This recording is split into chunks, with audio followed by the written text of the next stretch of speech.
नमस्कार मित्रांनो, तुम्हा सर्वांचा स्टडीलॉजी या यूट्यूब चॅनलवर स्वागत आहे। आपण आज सायन्स या विषयामधील वर्क अँड एनर्जी हा चॅप्टर बघणार आहोत। मागच्या लेक्चर मध्ये आपण लॉ ऑफ मोशन संपवलेला आहे। आता आपण त्याचा नेक्स्ट चॅप्टर बघणार आहोत। चला तर सुरुवात करूया।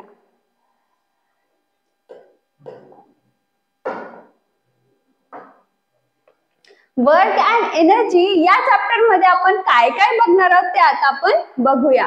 सर्वात आधी आपण बघणार आहोत वर्क, मग एनर्जी, मग मेकॅनिकल एनर्जी, मग law of conservation of energy and last free fall. हे टॉपिक्स आपण या चॅप्टर मध्ये कव्हर करणार आहोत। आता वर्क अँड एनर्जी म्हणजे काय?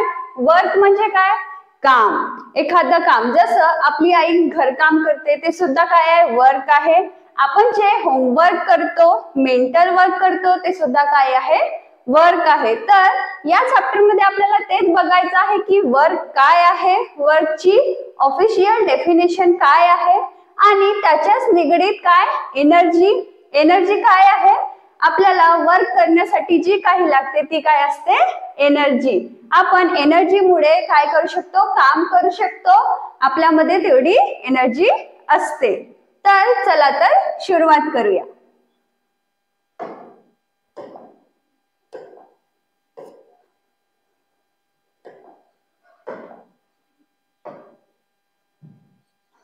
सर्वात आधी आपण बघणार आहोत वर्क। वर्क म्हणजे काय सांगितलं मी? काम। जसं आपली आई काम करते, आपण सुद्धा काय करतो? होमवर्क। तर वर्क म्हणजे काय? काम। जसं बघा या साइडच्या इमेज मध्ये हा मुलगा वर्क करत आहे। खाली एक माणूस बघा, हा सुद्धा वर्क करत आहे। साइडला दिलेली मुलगी सुद्धा काय वर्क करत आहे। पण या वर्कचे पण वेगवेगळे फॉर्म आहेत। जसं यामध्ये हा मुलगा मेंटल वर्क करत आहे, तर यामध्ये हा माणूस काय करत आहे? फिजिकल वर्क करत आहे। साइडला पण एक जी मुलगी आहे ती मेंटल वर्क करत आहे। म्हणजेच काय की वर्क खूप साऱ्या ठिकाणी वर्क होतो, पण ते काय वेगवेगळ्या फॉर्म मध्ये होतो। जसं mental work, physical work, etc। चला तर आपण आधी वर्कची डेफिनेशन काय ते आपण बघूया। काय म्हटलं आहे? Work is said to be done when a force applied on an object causes displacement of the object। काय म्हणत आहे? वर्क केव्हा झालं म्हणू आपण? जेव्हा एखाद्या ऑब्जेक्ट वर फोर्स अप्लाय होत आहे आणि त्या ऑब्जेक्टचा डिस्प्लेसमेंट होत आहे, तेव्हा काय म्हणू आपण? त्या ऑब्जेक्टवर वर्क झालेला आहे। त्याचं एक्झाम्पल म्हणजे कसं? बघा, एखादा ब्लॉक आहे, त्या ब्लॉकला आपण सरकवत आहोत, एका डायरेक्शन मध्ये सरकवत आहोत, तर काय होतंय? आपण त्याच्यावर पुलिंग फोर्स अप्लाय करत आहोत आणि त्यामुळे काय होत आहे? तो डिस्प्लेस होत आहे। ते काय झालं? वर्क झालं। तर ही झाली आपली डेफिनेशन। पुढे काय लिहिलं आहे? जनरली एनी मेंटल और physical activity is referred to as work. काय म्हटलं आहे? कोणतीही मेंटल और फिजिकल ऍक्टिव्हिटी काय आहे? वर्क आहे। ठीक आहे। नंतर आहे when we walk or run the energy in our body used to do the necessary। काय म्हटलं आहे आपल्याला? वर्क करण्यासाठी काय गरजेचं आहे? काय नेसेसरी आहे? एनर्जी। एनर्जी मुळे आपण काम करू शकतो। नंतर आहे you have already learned that the work done by force acting on an object is the product of magnitude of force and the displacement of object in the direction of force। काय म्हटलं आहे? The work done is what? The product of magnitude of force and displacement in the direction of force। काय म्हटलं आहे? Work काय आहे? The product of magnitude of force into what? Displacement in the direction of force। म्हणजेच work काय आहे? एखाद्या direction मध्ये आपण फोर्स अप्लाय करत आहोत आणि त्याच डायरेक्शन मध्ये त्या ऑब्जेक्टचं डिस्प्लेसमेंट होत आहे, त्याला काय म्हणू आपण? वर्क म्हणू। तर यावरून आपण याचा फॉर्म्युला असं तयार करू शकतो, work equal to force into displacement. ठीक आहे। काय? Work equal to force into displacement. जसं हा टेबल दिलेला आहे इथे आणि यावर एखादी वस्तू ठेवलेली आहे, याला आपण रस्सी बांधली आणि याला आपण या डायरेक्शन मध्ये ओढत आहोत. ठीक आहे, तर आपण याला ओढण्यासाठी काय लावू, पुलिंग फोर्स. तर याला आपण फोर्सनी इकडे ओढू आणि याचा डिस्प्लेसमेंट सुद्धा होईल. हा या जागेवरून या जागेवर येईल तर काय होईल, त्याचा डिस्प्लेसमेंट होईल. म्हणजेच काय, इथे या ऑब्जेक्टवर वर्क होत आहे. तर अशा प्रकारे आपण वर्कला डिफाइन करू शकतो की एखाद्या ऑब्जेक्टवर जर फोर्स लागत आहे आणि त्यामुळे काय होत आहे, त्या ऑब्जेक्टचं डिस्प्लेसमेंट होत आहे. म्हणजेच काय, तिथे वर्क होत आहे.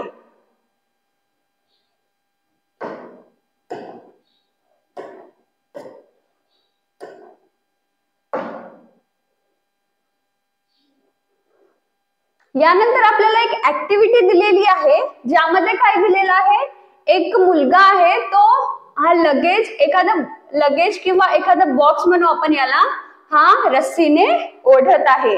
तर हीच ऍक्टिव्हिटी, हीच डायग्राम आपण एका बॉक्सच्या रूपात इथे ठेवलेली आहे आणि आपल्याला विचारलं आहे की इथे वर्क डन काय होईल. आपल्याला इथे काय काढायचं आहे की या बॉक्सला जेव्हा आपण फोर्स लावून ओढू आणि याचा डिस्प्लेसमेंट होईल तर याच्यावर वर्क डन किती होईल ते आपण कसं काढणार. आता बघा, इथे हा मुलगा आहे, हा मुलगा या रस्सीने याला ओढत आहे, म्हणजे हा या डायरेक्शन मध्ये फोर्स लावत आहे, म्हणजे हा आपला मेन फोर्स आहे. तर आपण याला काय देऊ, एफ.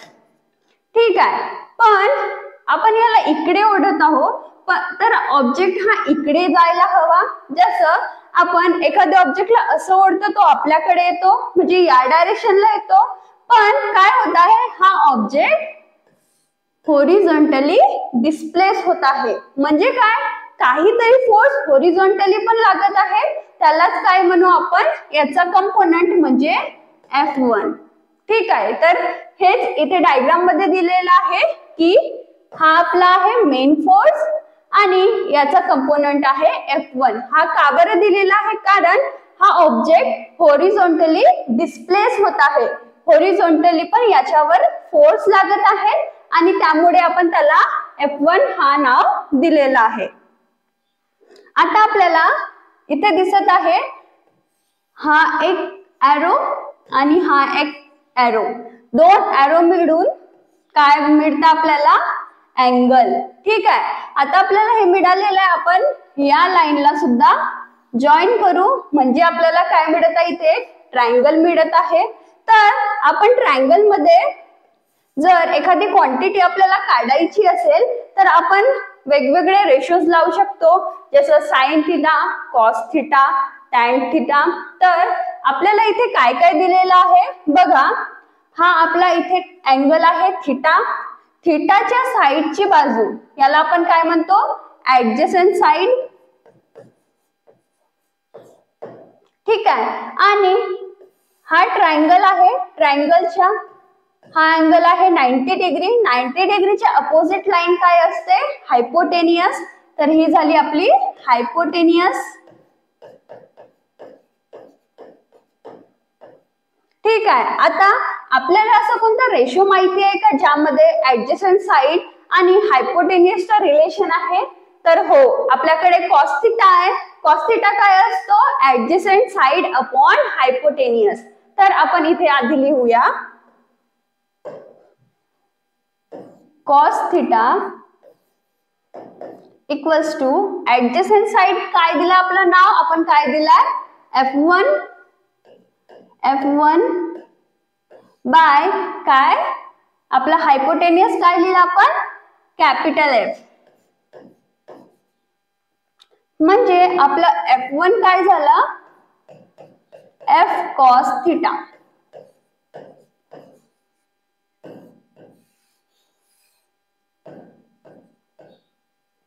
आपला F1 काय झालं, F कॉस थिटा. आता आपल्याकडे फोर्स मिळालेला आहे, आपल्याला काय काढायचं आहे आता, वर्क डन. आता फोर्स मिळालेला आहे, आता आपल्याला पाहिजे आहे डिस्प्लेसमेंट. तर डिस्प्लेसमेंट कसं काढणार आपलं, आपण या लाईनला हा जेवढा काही डिस्टन्स डिस्प्लेस होता याला आपण देऊ S. ठीक आहे, आता आपण वर्क डनचा फॉर्म्युला लावूया. आपल्याकडे वर्क डनचा फॉर्म्युला काय आहे, फोर्स इंटू डिस्प्लेसमेंट. तर work done equal to force into displacement. आता आपला फोर्स काय आहे, F cos theta into displacement. तर याला आपण असं लिहू F into S cos theta. आपला वर्क डन काय आलेला आहे, F cos थिटा. तर तुम्हाला परीक्षेमध्ये असं डायग्राम देऊन विचारू शकते की यामध्ये वर्क डन काय आहे, किंवा तुम्हाला इथे कॉस थिटाची व्हॅल्यू विचारू शकते वर्क डन देऊन, किंवा कोणती तरी एखादी क्वांटिटी मिसिंग करून तुम्हाला यावर क्वेश्चन विचारू शकते. तर तुम्ही लक्षात ठेवा वर्क डन काय होतं, F S cos थिटा.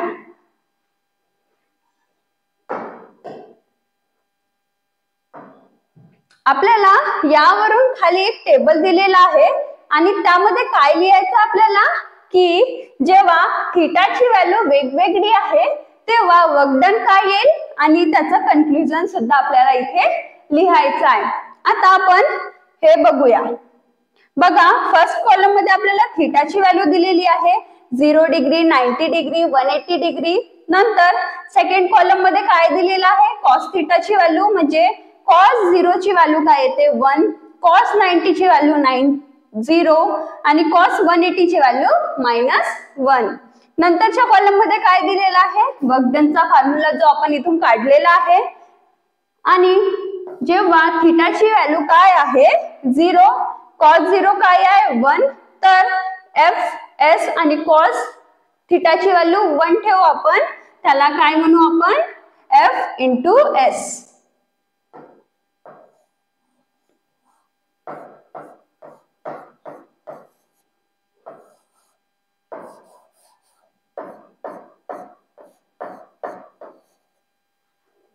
ठीक आहे. तर बघा जेव्हा आपली थिटाची व्हॅल्यू 0 आहे तेव्हा आपला वर्क डन काय येत आहे F S.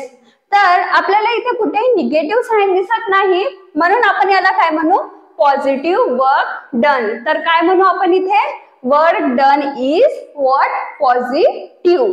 आपण एक अशावरून पण लक्षात घेऊ शकतो. बघा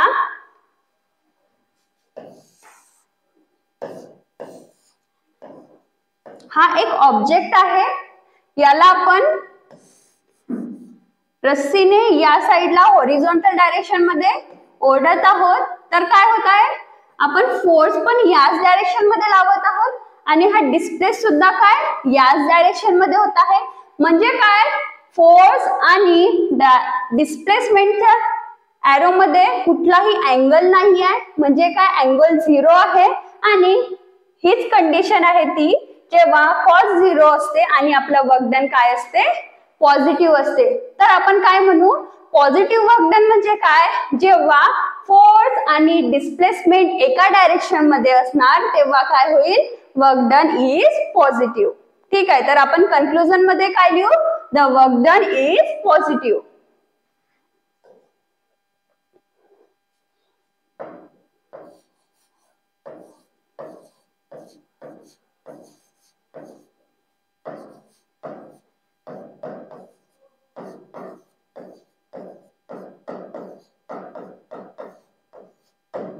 ठीक आहे. आता पुढचं बघू. पुढे काय दिलेलं आहे, थिटाची व्हॅल्यू आपल्याला दिलेली आहे 90 आणि कॉस 90 काय होतो 0. तर जेव्हा आपण या फॉर्म्युल्यामध्ये कॉस 90 ची व्हॅल्यू 0 ठेवू आणि 0 ने मल्टिप्लाय केल्यानंतर आन्सर काय येतो 0, म्हणजे आपला वर्क डन काय झालेला आहे 0. तर आपण इथे काय म्हणू, आपला वर्क डन काय आहे 0, वर्क डन इज 0. ही कोणती कंडिशन आहे, जेव्हा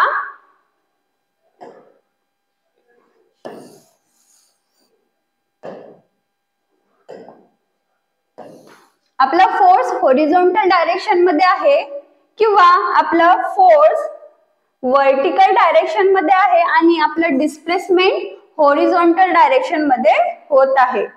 म्हणजे कसं, इकडे फोर्स लागत आहे आणि आपलं डिस्प्लेसमेंट या डायरेक्शन मध्ये होत आहे. बघा या दोन एरो मध्ये अँगल कितीचा आहे 90 डिग्री, म्हणजे आपली ही कंडिशन आली. तेव्हा काय होतं, एखाद्या ऑब्जेक्टचं वर्क डन काय असतं, 0 असतं. हे कसं आहे बघा, एखादं तुमची पुस्तक जर तुमच्या टेबलवर ठेवलेली आहे तर त्याच्यावर वर्क डन काय असतं, 0. ते म्हणजे कसं बघा, हा तुमचा टेबल आहे, टेबलवर तुमची पुस्तक ठेवलेली आहे, पुस्तकवर एक फोर्स अप्लाय होत आहे, कोणता, ग्रॅव्हिटेशनल फोर्स, हा सगळ्या ऑब्जेक्टवर अप्लाय होत असतो. तर आपला आहे फोर्स, आणि आपण याला या डायरेक्शन मध्ये जेव्हा डिस्प्लेस करू तर या दोघांमध्ये अँगल कितीचा येईल, 90 डिग्रीचा. म्हणजेच काय, या दोघांमध्ये अँगल आहे 90 डिग्रीचा आणि आपला वर्क डन काय आहे, 0. तर आपण काय लिहू इथे, वर्क डन इज 0.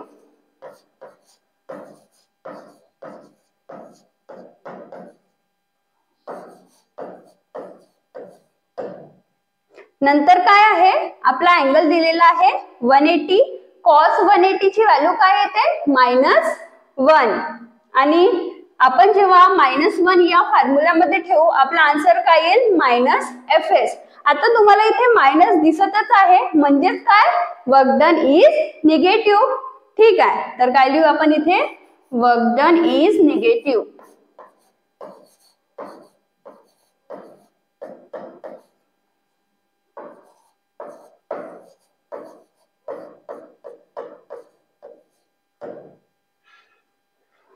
याला आपण कसं सांगू बघा, जसं हा टेबल आहे, यावर हा ऑब्जेक्ट ठेवलेला आहे, याला आपण फोर्स या डायरेक्शन मध्ये लावत आहोत आणि हा डिस्प्लेस तर या डायरेक्शन मध्ये होत आहे. म्हणजे काय, दोन्ही एरो अपोजिट आहेत. अपोजिट आहे म्हणजे काय, दोघांमध्ये अँगल कितीचा आहे, 180 चा. तर ही झाली आपली निगेटिव्ह कंडिशन. काय, आपला वर्क डन काय आहे इथे, निगेटिव्ह आहे. तर हे झालं आपला टेबल. इथे काय लिहायचं आहे तुम्हाला, की वर्क डन पॉझिटिव्ह आहे, 0 आहे की निगेटिव्ह आहे.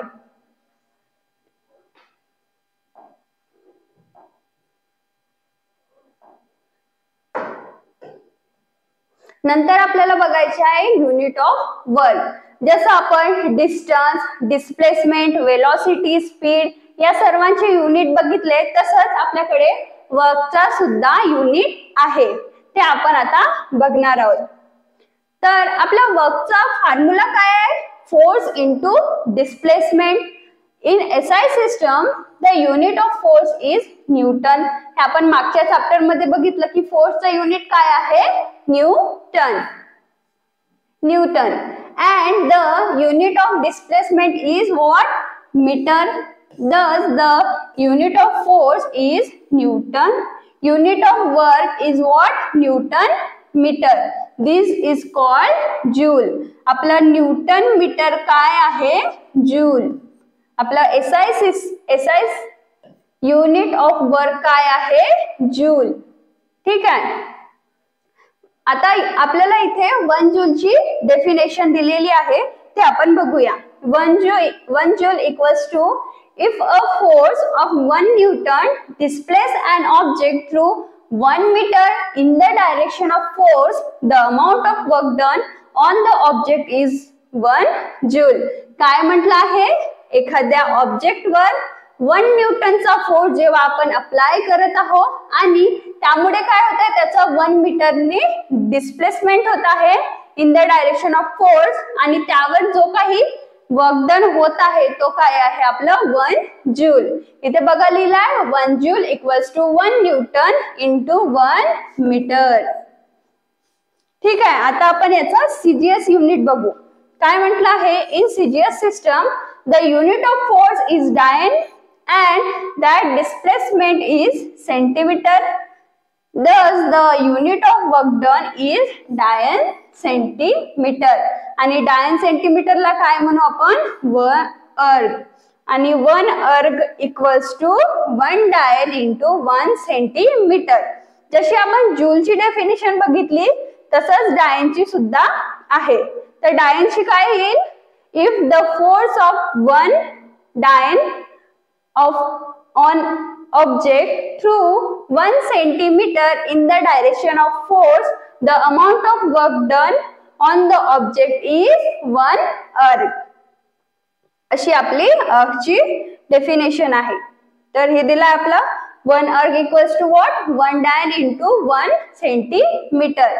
आता आपण इथे काय बघितलं, unit of work, SI unit, CGS unit.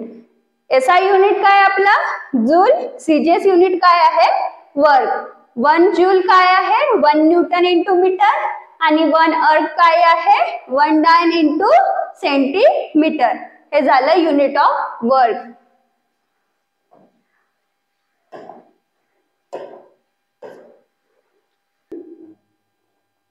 यानंतर आपल्याला बघायचं आहे रिलेशनशिप बिटवीन जूल अँड अर्ग. आपल्याला जूल आणि अर्ग मध्ये रिलेशन काय आहे ते बघायचं आहे. आता रिलेशन म्हणजे कसं, जसं 1 मीटर इक्वल्स टू काय होतं 100 सेंटीमीटर, तसंच 1 जूल म्हणजे किती अर्ग ते आता आपल्याला इथे कॅल्क्युलेट करायचं आहे. चला तर बघूया. We know that 1 Newton equals to what 10 raised to the power 5 डायन. हा आपण लास्ट चॅप्टर मध्ये बघितलं की 1 न्यूटन म्हणजे काय होतं 10 raised to the power 5 डायन आणि 1 मीटर म्हणजे काय 100 सेंटीमीटर. मग आपल्याला माहिती आहे वर्क काय असतं फोर्स इंटू डिस्प्लेसमेंट. तर या फॉर्म्युल्यानुसार आपण इथे व्हॅल्यूज ठेवू. वर्क काय घेऊ 1 जूल, आपण बघितलं SI युनिट काय आहे जूल. नंतर फोर्सचा SI युनिट काय आहे न्यूटन, तर 1 न्यूटन आणि डिस्प्लेसमेंटचं 1 मीटर. आता 1 जूल आणि 1 न्यूटन म्हणजे काय 10 raised to the power 5 डायन आणि 1 मीटर म्हणजे 10 raised to the power 2 centimetre. आता आपल्याला डायन इंटू सेंटीमीटर माहिती आहे का, तर हो. वर्कचं CGS युनिट काय आहे अर्ग, तो काय आहे डायन इंटू सेंटीमीटर. तर आपल्याला डायन इंटू सेंटीमीटर काय मिळाला अर्ग. तर आपण 10 raised to the power 7 into काय ठेवू अर्ग. म्हणजेच आपल्याला रिलेशन मिळाला 1 joule equals to 10 raised to the power 7 erg. 1 joule equals to 10 raised to the power 7 अर्ग. हा झाला आपला रिलेशन बिटवीन जूल अँड अर्ग.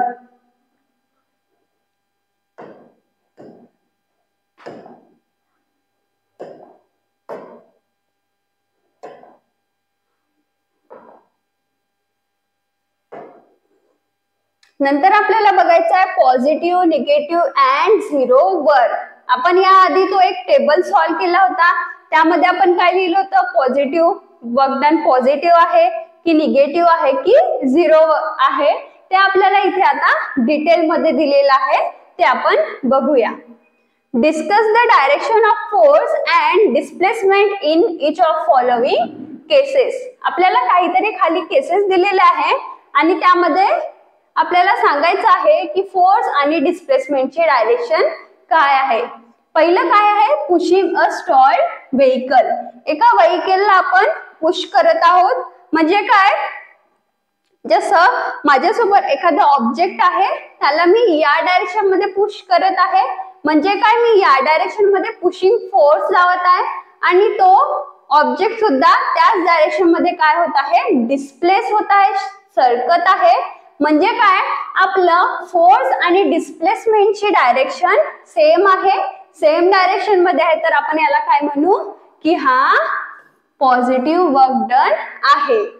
नंतर काय catching the ball which your friend has thrown towards you. तुमचा मित्र तुमच्याकडे बॉल फेकत आहे, तुम्ही त्याला कॅच करत आहात. यामध्ये काय होईल बघा, तुमचा मित्र तुमच्याकडे फोर्स लावत आहे, ठीक आहे, तुमच्याकडे फोर्स लावत आहे, तुम्ही त्याला कॅच करत आहात. तर हा काय निगेटिव्ह वर्क डनचा एक्झाम्पल आहे.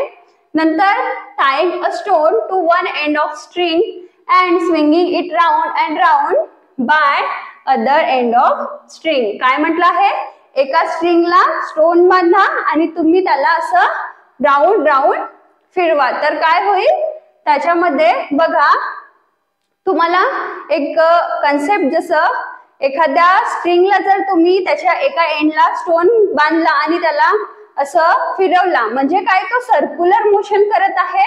सर्क्युलर मोशन करताना काय होतं तो ऑब्जेक्टवर प्रत्येक डायरेक्शनला फोर्स लागते, प्रत्येक डायरेक्शनला वेलोसिटी वेगवेगळी असते, तर डायरेक्शनला फोर्स वेगळ्या डायरेक्शनला फोर्स लागतो आणि डिस्प्लेसमेंट वेगळ्या डायरेक्शन मध्ये होतो. तर हा एक्झाम्पल कशाचा आहे? निगेटिव्ह वर्क डनचा. तसंच हे बाकीचे सुद्धा एक्झाम्पल आहेत. नंतर काय म्हटलं आहे? You will notice that in some of above example the direction of force and displacement are same. आपण बघितलं या फर्स्ट एक्झाम्पल मध्ये फोर्स आणि डिस्प्लेसमेंटची डायरेक्शन काय आहे? सेम आहे. In some other cases the direction are opposite to each other, while in some cases they are perpendicular to each other. In these cases the work done by force is as follow. ठीक आहे. इथे वेगवेगळे cases दिले आहेत ज्यामध्ये force आणि डिस्प्लेसमेंटची direction same आहे, किंवा दोघांची डायरेक्शन अपोजिट आहे, किंवा दोघांमध्ये 90 डिग्रीचा अँगल आहे, म्हणजे काय ते परपेंडिक्युलर आहेत. तर आपल्याला खाली एक टेबल दिलेला आहे ज्यामध्ये आपल्याला पॉझिटिव्ह वर्क डन म्हणजे काय होते, निगेटिव्ह वर्क डन म्हणजे काय होते आणि झिरो वर्क डन म्हणजे काय होते ते इथे दिलेलं आहे.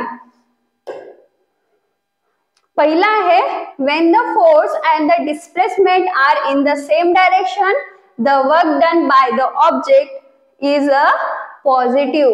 काय म्हटलं आहे? एखाद्या ऑब्जेक्ट वर जर फोर्स अप्लाय होत आहे आणि फोर्स आणि डिस्प्लेसमेंट सेम डायरेक्शन मध्ये आहे तर वर्क डन काय होतो? पॉझिटिव्ह होतो. हे आपण मागे पण बघितलं. तर यामध्ये थीटा काय असेल? 0 असेल, कारण फोर्स आणि डिस्प्लेसमेंट सेम डायरेक्शन मध्ये आहे. या दोघांमध्ये कुठलाही अँगल नाही, म्हणजे अँगल काय आहे आपला? 0. नंतर आहे when the force and the displacement are in opposite direction the work done by force is negative. म्हणजे काय की आपलं फोर्स एका डायरेक्शन मध्ये आहे आणि त्याच्याच अपोजिट डायरेक्शन मध्ये काय आहे? आपलं डिस्प्लेसमेंट आहे. तर तेव्हा काय म्हणत आहे? वर्क डन काय होत आहे? Negative. When the applied force does not cause any displacement or when the force and the displacement are perpendicular to each other the work done by the force is what? 0. ठीक आहे. काय होत आहे? जेव्हा आपलं डिस्प्लेसमेंट आणि फोर्सचं perpendicular आहे तेव्हा आपलं वर्क डन काय होत आहे? 0 होत आहे. जर एखादी पुस्तक आपली टेबलवर ठेवलेली आहे त्यावर वर्क डन काय होत आहे? 0 होत आहे. हे झालं आपलं positive, negative and 0 work done. तुम्हाला यामध्ये कसं क्वेश्चन विचारू शकते? काय विचारू शकते? डिफरन्स सांगा पॉझिटिव्ह, निगेटिव्ह आणि 0 वर्क डन मध्ये. तुम्हाला यामध्ये एक्झाम्पल सुद्धा विचारू शकते. तर तुम्हाला पुस्तकमध्ये खूप सारे एक्झाम्पल दिलेले आहेत, तुम्ही हे एक्झाम्पल सुद्धा लिहू शकता. तर अशा प्रकारे तुम्ही 0, पॉझिटिव्ह, निगेटिव्ह असं डिफरन्शिएट करू शकता.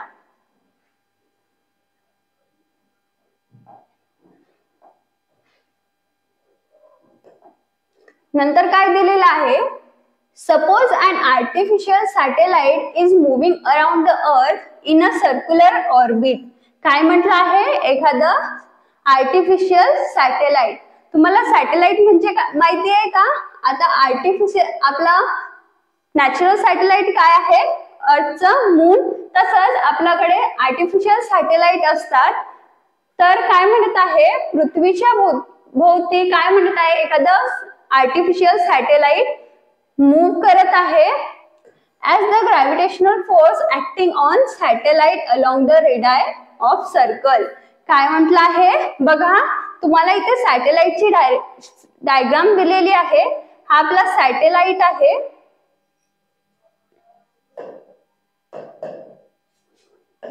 हा आपला सॅटेलाइट आहे आणि यावर एक ग्रॅव्हिटेशनल फोर्स लागत आहे. ग्रॅव्हिटी आपल्या अर्थवर आहे तर काय? हा अर्थकडे फोर्स लागेल तर हा याला परपेंडिक्युलर लागेल. आणि मग काय म्हटलं आहे? Displacement along tangent. हा इकडे जाईल म्हणजे काय? याचं डिस्प्लेसमेंट अलोंग काय आहे? टँजेंट आहे. तर या दोघांमध्ये, या दोन्ही ॲरोमध्ये अँगल कितीचा आहे 90 डिग्रीचा, म्हणजेच वर्क डन काय असेल 0. आपण मागे बघितलं की जर फोर्स आणि डिस्प्लेसमेंट मध्ये अँगल 90 चा आहे म्हणजे काय ते परपेंडिक्युलर आहेत आणि त्यामुळे त्यामध्ये वर्क डन काय होतो 0. इथे तेच लिहिलंय are perpendicular to each other, the work done by gravitational force is 0. नंतर आपल्याला एक न्यूमेरिकल दिलाय तो आपण बघूया. बघा इथे काय म्हटलं आहे, example 1 calculate the work done to take an object of mass 20 kg to a height of 10 metre. काय म्हटलं आहे, एखादं ऑब्जेक्ट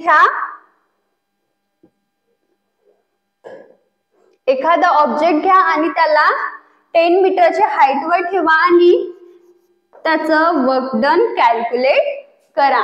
तर आपण इथे घेतलेला आहे, एक ऑब्जेक्ट घेतलेला आहे 10 मीटरच्या हाईट वर. हे बघा 10 मीटरची हाईट, इथे आपला हा 20 kg चा ऑब्जेक्ट आणि आपण याला खाली फेकत आहोत. तर यावर किती वर्क डन होत आहे ते आपल्याला आता काढायचं आहे. तर कसं काढणार आपण सर्वात आधी न्यूमेरिकल सॉल्व करताना काय करतो, आधी गिवन लिहितो. गिवन काय काय दिलेलं आहे, आपल्याला दिलेला आहे मास ऑफ ऑब्जेक्ट,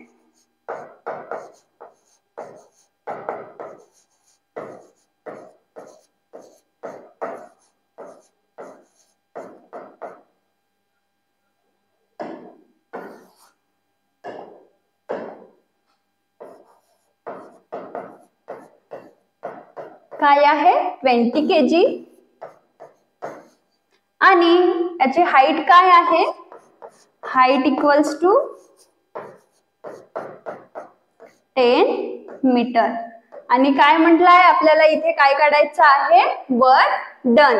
आता इथे आपण वर्क डन कसं काढणार, आपल्याकडे तर इथे फोर्स दिलेलाच नाही. तर तुम्हाला मी सांगितलं आहे की एखादा ऑब्जेक्ट जर ग्रॅव्हिटेशनल फोर्सच्या अंडर पडत आहे तर त्यावर ग्रॅव्हिटेशनल फोर्स अप्लाय होत आहे आणि तो काय असतो, फोर्स इक्वल्स टू, आपल्याकडे फोर्सचा फॉर्म्युला काय आहे, F equals to m into A. आणि जेव्हा हा ग्रॅव्हिटीच्या अंडर मध्ये पडत आहे म्हणजे ऍक्सेलरेशन काय असणार, ऍक्सेलरेशन ड्यू टू ग्रॅव्हिटी. ती कशाने डिनोट करतो आपण, स्मॉल g. म्हणजे आपलं फोर्स इक्वल टू काय येईल, mg. ठीक आहे, आपला फोर्स, आता आपल्याला फोर्स मिळाला आहे mg आणि आपल्याला हाईट सुद्धा दिली, आपल्याला डिस्प्लेसमेंट सुद्धा दिलेला आहे. तर आपण आता इथे वर्क डन काढूया. आधी आपण फोर्स काढू, फोर्स काय येईल,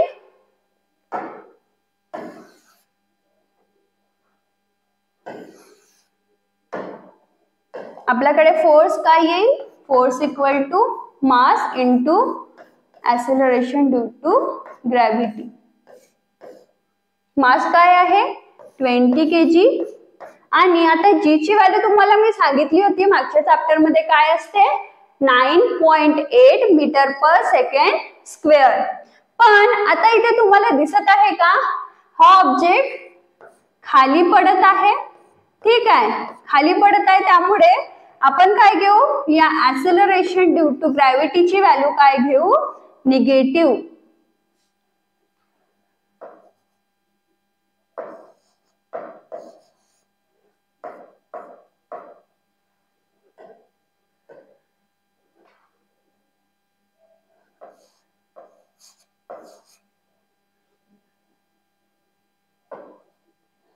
आता आपण वर्क डन काढूया.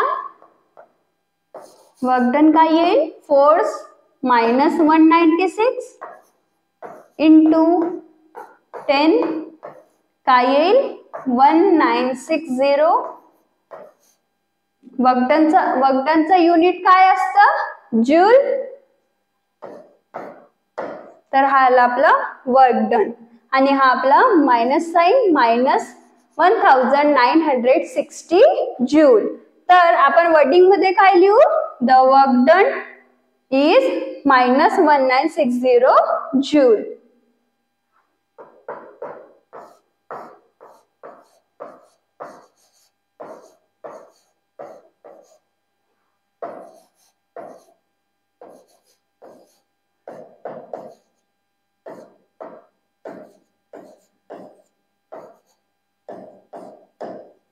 हे झालं आपलं न्यूमेरिकल.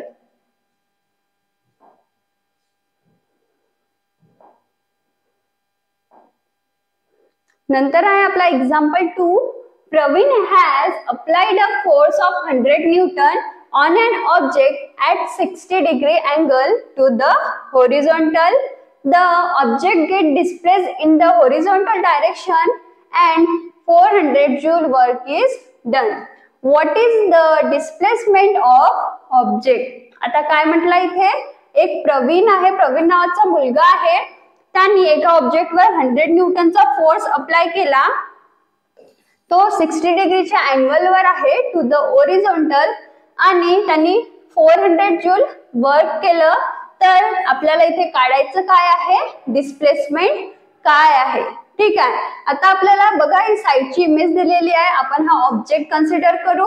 या ऑब्जेक्ट वर फोर्स अप्लाय केला 100 न्यूटन. हा किती डिग्रीच्या अँगल वर आहे, थीटा. थीटाची व्हॅल्यू काय घेऊ आपण, 60 डिग्री. आणि आपल्याला आता इथे किती वर्क डन होत आहे, किती डिस्प्लेसमेंट होत आहे ते काढायचं आहे.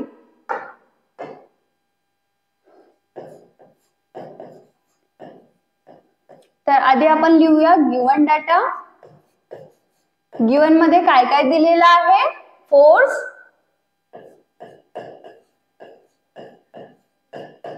Hundred Newton. नंतर काय दिलेलं आहे, वर्क डन.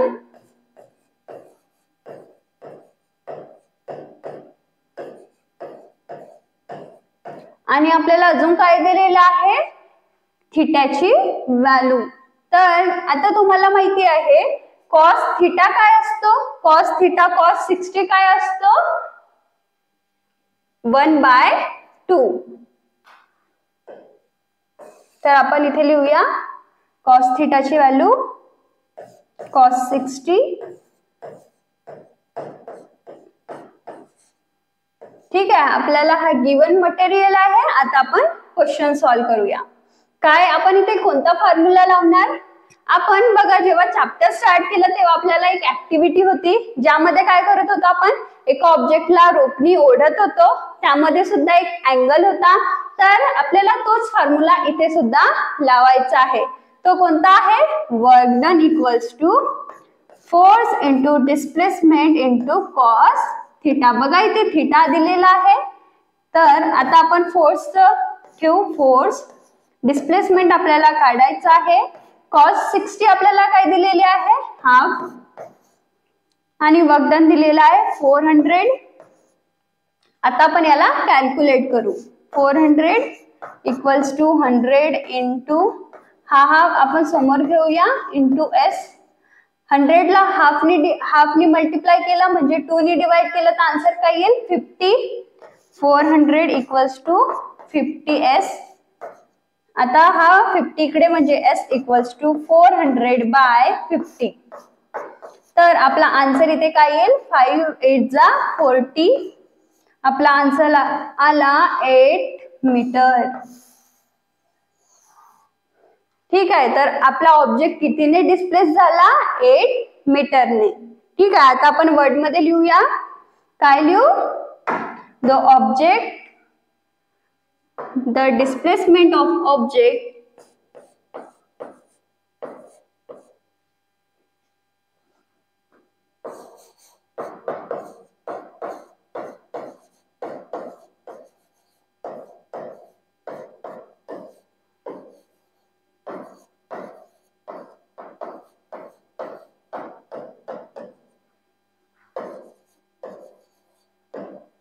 हा झाला आपला न्यूमेरिकल.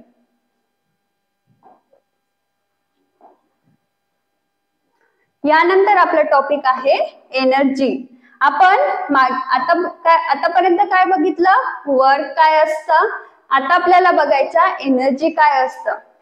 आता आपल्याला वर्क करण्यासाठी काय लागत आहे, एनर्जी लागत आहे. म्हणजेच आपण असं म्हणू शकतो की एनर्जी पण हा सुद्धा वर्कचा फॉर्म आहे किंवा वर्क हा एनर्जीचा फॉर्म आहे. तर आता आपण बघूया वर्कची डेफिनेशन काय दिलेली आहे. The capacity of body to perform work is called its energy. बघा, एखाद्या वर्कला परफॉर्म करण्यासाठी जी काही ॲबिलिटी आहे, जी काही कॅपॅसिटी आहे एखाद्या ऑब्जेक्टची, त्याला आपण काय म्हणतो? Energy. The unit of work and energy are same. बघा, दोघांचे युनिट सुद्धा काय आहेत? सेम आहेत. The unit in SI system काय आहे? जूल, आणि CGS मध्ये काय आहे? अर्थ. म्हणजे आपण असं म्हणू शकतो की वर्क हा एनर्जीचाच फॉर्म आहे. ठीक आहे, तर म्हणूनच वर्क आणि एनर्जी आपण जवळपास यांना सेम म्हणू. त्यांची युनिट सुद्धा काय आहेत? सेम आहेत. We have learned that energy exists in various form.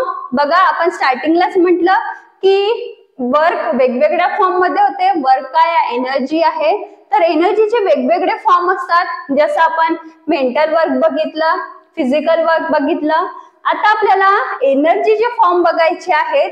ते कोणकोणते आहेत? Mechanical energy, heat energy, light energy, sound energy. बघा, हीट एनर्जी आपण कुठे बघितली आहे? लाईट एनर्जी आपण घरीच बघतो. साऊंड एनर्जी जे स्पीकर वगैरे मध्ये असते.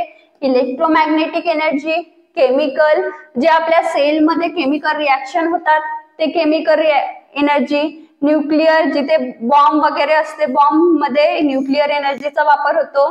नंतर सोलर म्हणजे काय? जी सूर्यापासून आपल्याला जी काही एनर्जी मिळते ती solar energy. In this chapter, we are going to study two form of mechanical energy. काय म्हटलं आहे? आपल्याला मेकॅनिकल एनर्जीचे दोन फॉर्म बघायचे आहे. Potential energy and kinetic energy. Mechanical energy म्हणजे काय?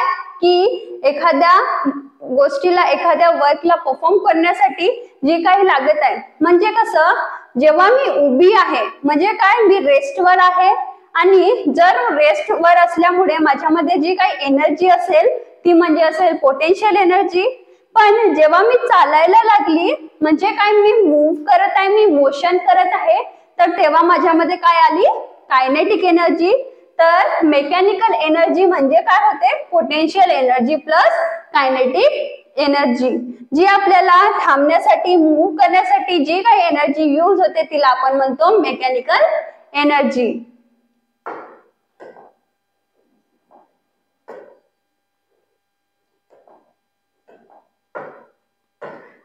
काय आहे आपलं topic? Kinetic energy. Kinetic energy म्हणजे काय सांगितलं मी? Due to motion. म्हणजे एखादा ऑब्जेक्ट जर मोशन मध्ये आहे म्हणजे काय? त्यामध्ये कायनेटिक एनर्जी आहे. आपण बघूया कायनेटिक एनर्जीची definition. When a moving object strikes stationary object, the stationary object move.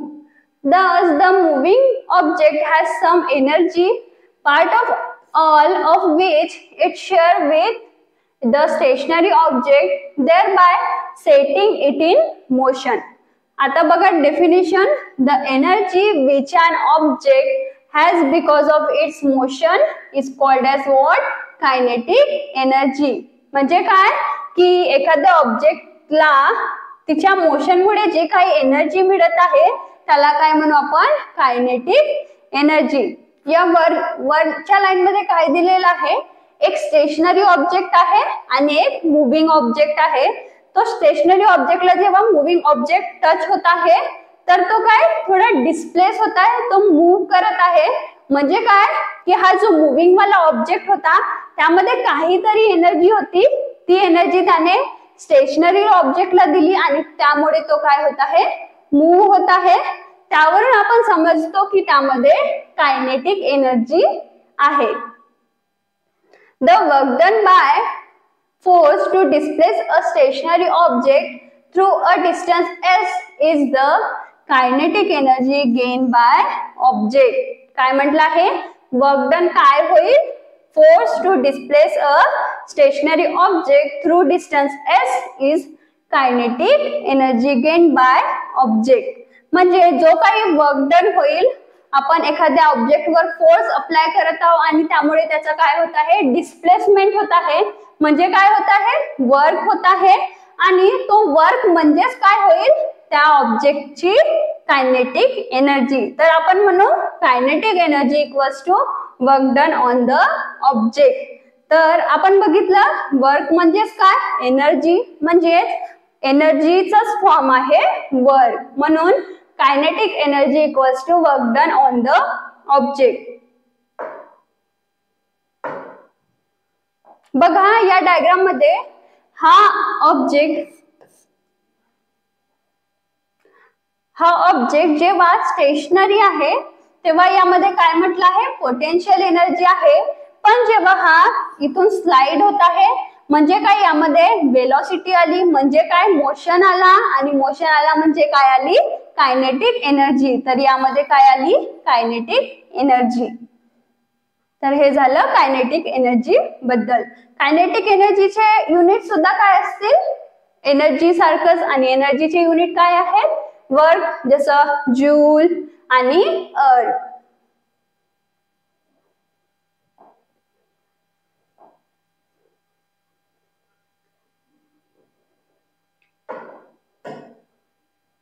आता आपल्याला बघायचं आहे एक्सप्रेशन फॉर कायनेटिक एनर्जी. त्यापूर्वी आपण बघूया आपलं फोर्स वर्क म्हणजे काय होतं, फोर्स इंटू डिस्प्लेसमेंट. तर आपली कायनेटिक एनर्जी म्हणजे सुद्धा काय आहे, वर्क आहे. तर त्याचा फॉर्म्युला सुद्धा काय होईल, फोर्स इंटू डिस्प्लेसमेंट. तर आपण लिहिलं kinetic energy equals to force into displacement. आता आपल्याला कायनेटिक एनर्जी साठी एक्सप्रेशन बघायचं आहे, ते आपण बघूया. Suppose a stationary object of mass m move because of applied force. एखादा स्टेशनरी ऑब्जेक्ट आहे आणि फोर्स मुळे काय होत आहे, तो मूव होत आहे. लेट त्याची इनिशियल वेलोसिटी आपण घेऊ u, आणि इनिशियल वेलोसिटी u 0 का बरं घेऊ, कारण तो रेस्टवर आहे. आधी स्टेशनरी आहे म्हणजे काय, रेस्टवर आहे, म्हणून त्याची इनिशियल वेलोसिटी काय घेऊ, 0. Let the applied force be F. काय आहे आपला फोर्स, काय केलं आपण, एफ ने डिनोट केलं. This generate an acceleration a in the object. त्या फोर्स मुळे ऍक्सेलरेशन जनरेट झालं ए, and after time t the velocity of object become equals to what, v. म्हणजे ही झाली आपली final velocity. the displacement during this time is s. the work done on the object is work done equal to force into displacement. तर आता आपण याचं expression काढूया. आपल्याला माहिती आहे वर्क डन काय आहे, फोर्स इंटू डिस्प्लेसमेंट. आता आपल्याला माहिती आहे न्यूटनचा सेकंड लॉ काय आहे, force equal to m a. तर आता आपण लिहूया बाय न्यूटन सेकंड लॉ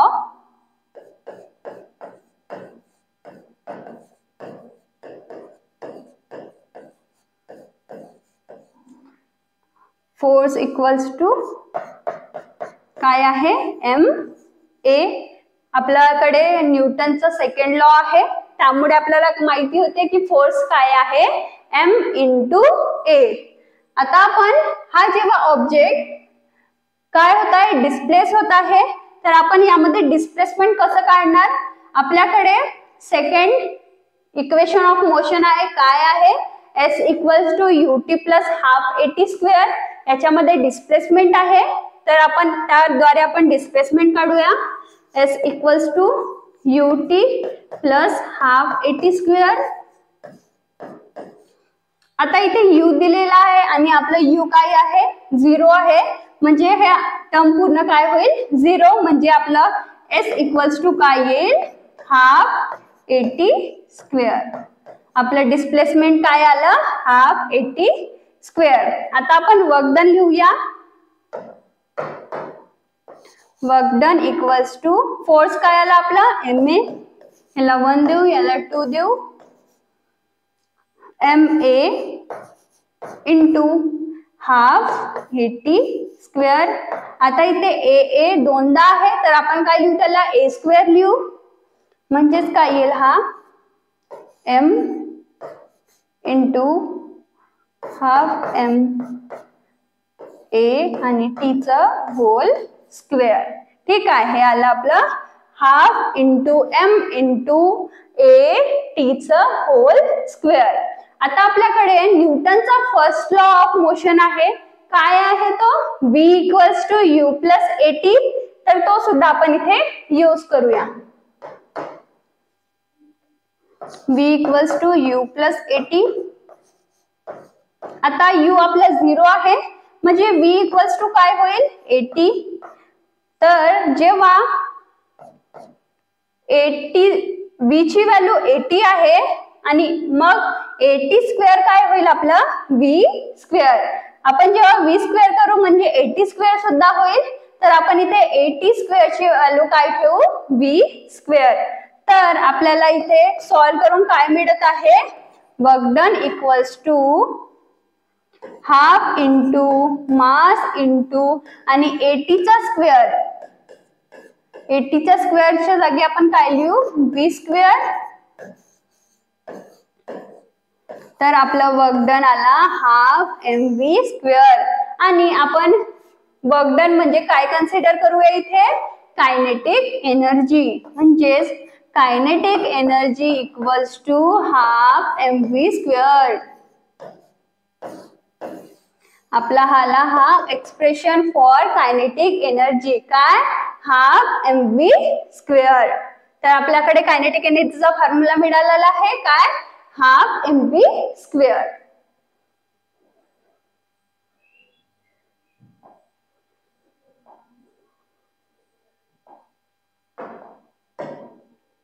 नंतर मग आपल्याला एक न्यूमेरिकल आहे तो बघूया. काय म्हटलं आहे? A stone having mass of 250 gram is falling from height. How much kinetic energy does it have at the movement when its velocity is 2 metre per second. काय म्हटलं आहे? हा बघा, हा एक स्टोन आहे म्हटलं आहे 250 ग्रामचं. काय आहे याचं मास? 250 ग्राम. आणि काय म्हटलं आहे? हा एका हाईट वरनं खाली पडत आहे. तर त्यामध्ये किती कायनेटिक एनर्जी गेन झाली ते आपल्याला इथे काढायचं आहे. चला तर काढूया. सर्वात आधी आपण काय लिहू? गिवन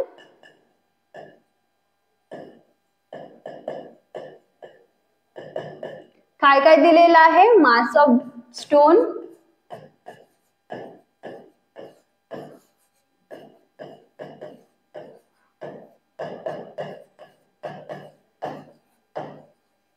आणि पुन्हा आपल्याला दिलेली आहे वेलोसिटी.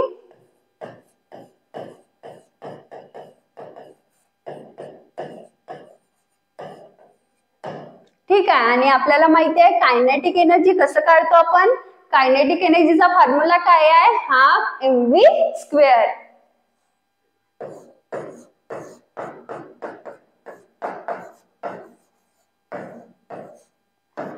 आता आपल्याकडे मासची व्हॅल्यू दिलेली आहे. काय आहे? 250 ग्राम. आता ग्राम काय आहे? सीजीएस युनिट आहे. याला आपण कशामध्ये कन्वर्ट करूया? SI युनिट मध्ये. तर ग्राम टू किलो मध्ये कन्वर्ट करताना आपण काय करतो? याला 1000 नी डिवाइड करतो. तर डिवाइड करताना हा 0 कॅन्सल. आता आपला व्हॅल्यू काय येईल? 0.25. आपण ग्राम टू कशामध्ये कन्वर्ट केलं? केजी मध्ये. तर आपला आन्सर काय येईल? 0.25 किलोग्राम.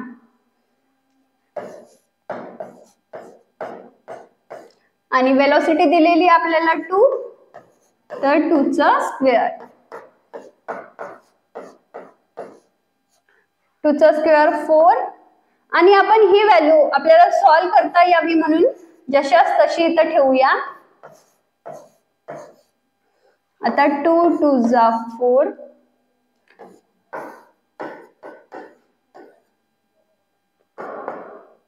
हे 1/2 म्हणजे काय येईल आपला answer?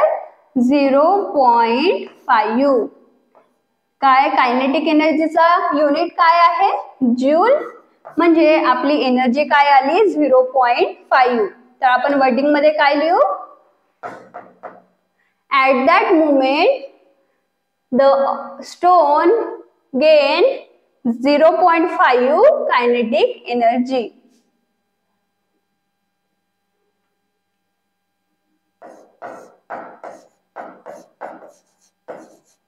at that moment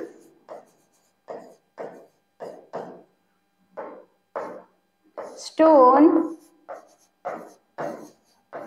gain 0.5 joule kinetic energy.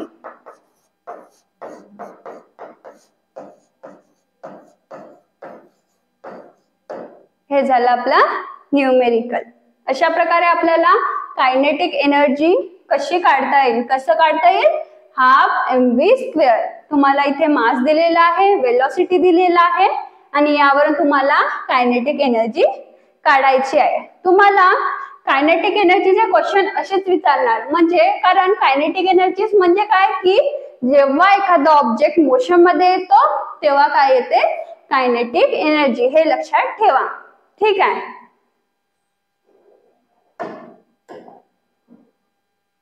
चला तर मग तुम्हाला आमचा आजचा व्हिडिओ आवडला असेल तर व्हिडिओला लाईक करा आणि असेच उपयोगी व्हिडिओ बघण्यासाठी चॅनलला सबस्क्राईब करा. चला तर पुन्हा भेटूया आपल्या पुढच्या व्हिडिओमध्ये. Bye bye.